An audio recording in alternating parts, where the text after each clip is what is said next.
Whatever you do in this life, always keep your hands clean. A story written by Christy Midnighttale. In a small farming village where the red soil stained everyone's feet and poverty sat quietly in most homes, there lived a man and his wife who were known for one thing: hard work. They were poor farmers, not lazy, not careless, just poor. From sunrise till sunset, their backs bent over cassava ridges and maize stalks, yet food was never enough and money never stayed. They had only 2 children, twin girls, born on the same day, raised in the same house, fed from the same pot. Yet from a young age, it was clear that they were not the same. The first twin was called Oma. Oma was soft-spoken. She greeted elders even when her voice shook. She carried water for neighbors without being asked. When her mother was sick, Oma would wake before dawn, sweep the compound, cook watery soup, and still follow her father to the farm. People in the village loved Oma. They said, "This one has a good spirit." The second twin was called Zita. Zita had a sharp mouth and a harder heart. She hated greeting elders. If you greeted her first, she would look away. She believed greeting was for poor people begging favor. On the farm, Zita complained endlessly. The sun was too hot, the soil was too hard, her hands hurt, her back ached. Sometimes, while Oma worked, Zita would sit under a tree, plucking grass and humming, waiting for the day to end. Her mother tried to correct her. "Zita," she would say softly, "good character is better than gold." But Zita would hiss and reply, "Can good character buy food?" Her father tried too. "Life will reward you the way you live it," he warned one night as they ate gari soaked in plain water. Zita laughed. "Then life should reward the rich, not the hardworking." That night, Oma said nothing. She only swallowed her gari and lowered her eyes. As the girls grew older, hunger grew louder in the house. There were days they ate once, days the parents pretended not to be hungry so the girls could eat. One evening, after returning from the farm empty-handed again, their father sat quietly on a wooden stool. Then he spoke. "There is no future for you girls here. You must go to the neighboring town. Maybe life will open there." Their mother cried that night. But Zita did not. Zita's eyes shone with excitement. "So we're finally leaving this useless village?" Oma felt fear instead.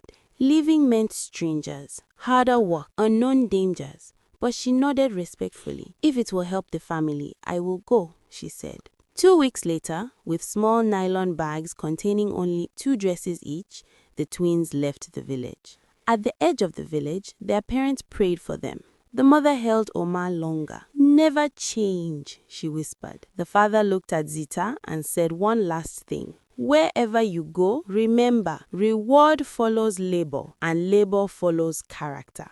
Zita smiled politely, but inside, she thought, "I will not suffer like you people." As the twins walked into the dust road leading to the town, Oma walked with hope and humility. Zita walked with pride and impatience. Neither of them knew that the same town would test them in very different ways, and that life was already preparing very different rewards for each of them.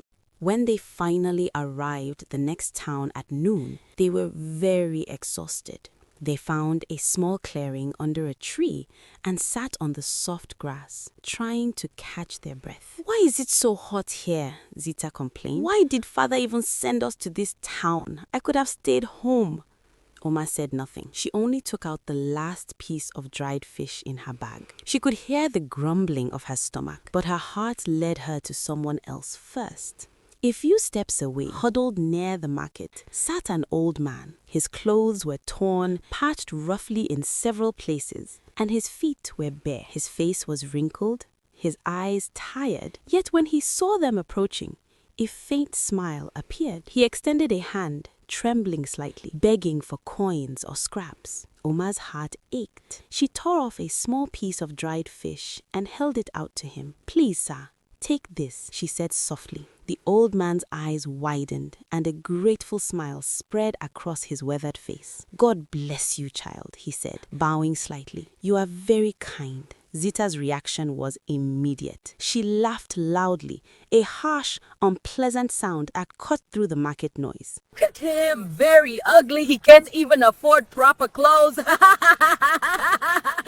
Oma looked down at her lap, cheeks burning with embarrassment. But she didn't reply. She only gave the man a gentle smile. He thanked her again and shuffled away slowly, leaning on his cane. The twins continued walking into the town proper, where streets were crowded with traders shouting over one another, the smell of fried yams, roasted fish, and sweet pastries mingling in the air. They wandered for hours, looking for work or even just a place to rest. But the town was unfamiliar, loud, and overwhelming. By mid-afternoon, their energy was nearly gone. They decided to sit under the shade of a mango tree to rest. The world seemed to slow for a moment. Oma closed her eyes, trying to imagine a safe place for them to stay. Zita leaned back, arms crossed, frowning at the bright sun. This is useless, she muttered. I knew coming here would be a mistake. They took a nap, and when they finally opened their eyes, panic set in. The streets were emptying, stall owners were packing up, the alleys beyond were darkening. The town that had seemed so full and alive at noon now felt strange and dangerous. Where will we sleep tonight? Zita whispered, a tremor of fear hiding under her pride. Oma's stomach twisted. They had not planned this far. I don't know, she admitted softly. Suddenly, from the edge of the clearing, the same old beggar appeared. He had seen them resting earlier, and now he shuffled towards them. You two, follow me, he said quietly, pointing toward a narrow alley that twisted into the quieter part of town. Zita stepped back instinctively, folding her arms. Her eyes narrowed. You old beggar, she said, her voice dripping with sarcasm. Do you have a home? Where do you want to take us? The old man said nothing. His eyes were calm, patient, and oddly comforting. He simply waited. Oma looked at him. She could feel the weight of the day in her legs and heart. Something inside told her to trust him. Let's go, she whispered to Zita. But Zita shook her head stubbornly. No, I am not following some beggar into an unknown place. Are you crazy? Do you want to get us into trouble? Oma hesitated, feeling the first pang of real fear. The streets were emptying, the sun disappearing fast, and soon darkness would cover the town like a heavy blanket. Finally, she kept her fear aside, and they followed the old man. But Zita still complained as they walked. The old bender's home was small, but it was clean and quiet. The walls were made of clay, and the roof sagged slightly under years of rain. When they arrived, the man motioned for them to sit. He brought out steaming balls of pounded yam with a light vegetable soup. The smell made Oma's stomach growl softly, but she held back, remembering the journey and how grateful they should be. Zita, however, wrinkled her nose. This is all? I'm starving. You call this food? She demanded, her voice sharp. Oma kept her eyes on her plate, quietly thanking the man and eating slowly. She felt the warmth of kindness in every bite. After they ate, the man spoke gently. You girls can stay here for as long as you need, but there is work to be done. A home must be maintained, or it becomes nothing but a ruin. And also, I'll pay you as you work here. Oma nodded eagerly. Yes, sir, I will work. Zita laughed again, tossing her head. Work? I didn't come here to sweep huts and cook. That is for children and poor people. Can you even pay me? Days passed, and the difference between the twins became impossible to ignore. Oma woke early every morning. She swept the hut carefully, removing every speck of dust. She cooked breakfast for the man, cleaned his small yard, and even fetched water from the nearby well. Her hands became rough, her arms tired, but she never complained. She did everything with a smile, and every night she bowed politely and thanked the man for his guidance. Zita, however, grew bolder in her rudeness. She refused to work, She pushed people aside in the town, calling them names. She stole small things, yams from the market stalls, little coins from unsuspecting vendors. She even went as far as hitting small children who got in her way, laughing when they cried.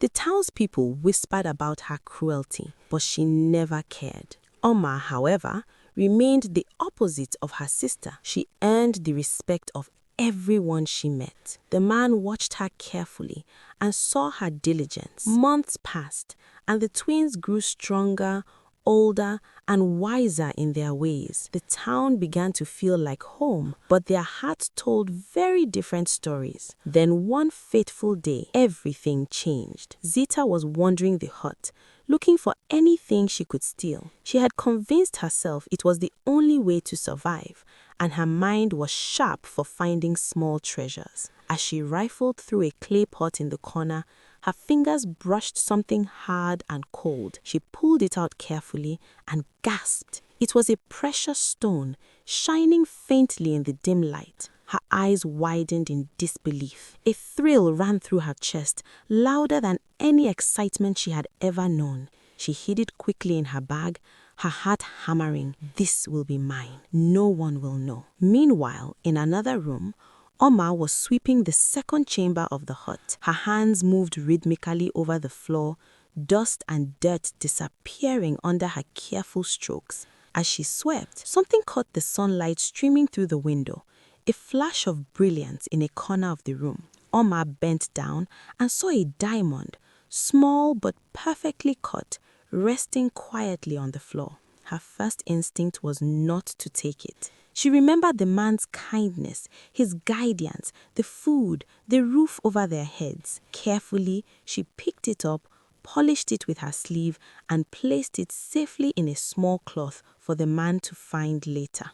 Neither twin knew the other had discovered something extraordinary. Zita's greed was hidden in her bag, her eyes shining with selfish triumph. Oma's heart beat quietly, filled with caution and respect for the man who had shown her a place of safety. It was a test, though they didn't know it yet. And on that day, as the sun dipped low and shadows stretched across the small hut, the twins' true natures were revealed more clearly than ever. The morning sun crept softly into the town as the twins prepared for their journey home. The air was cool, filled with the scent of dew and burning firewood from the huts nearby. Oma woke early, sweeping the floor one last time, her heart filled with gratitude for the man who had sheltered them, fed them, and taught them the meaning of true labor. Zita, of course, woke later, stretching and yawning as if the world owed her comfort.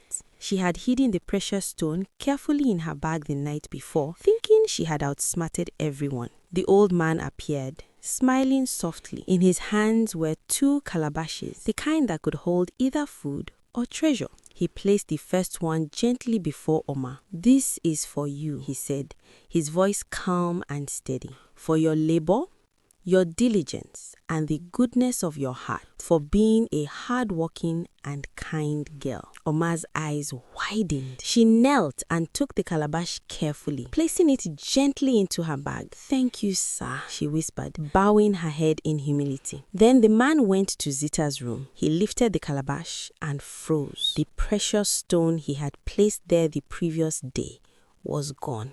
He looked up at Zita. "Zita, do you know what happened to this?" he asked quietly. Zita laughed, tossing her head with arrogance. "Can you afford a precious stone, old-smelling beggar?" she jeered. "I'll manage just fine without your gifts." The old man sighed. He turned to Oma, clasped his hands together, and prayed softly, a prayer of protection, guidance, and reward for her unwavering goodness. Then he simply waved the twins goodbye. The sisters left the town and began the long walk back to their village. Their hearts were full of anticipation, though in very different ways. Oma's steps were light with hope. Zita's were heavy with pride. When they reached their village, the news of their return spread quickly. Their mother rushed out, tears streaming down her face, and the villagers gathered, eager to see the girls who had left in search of better lives. Oma ran to her mother, smiling widely. "Mother, "Look what I brought for you," she said. Reaching into her bag, she pulled out the calabash and opened it carefully. The first sight made her gasp. Thousands of precious stones tumbled from the bag,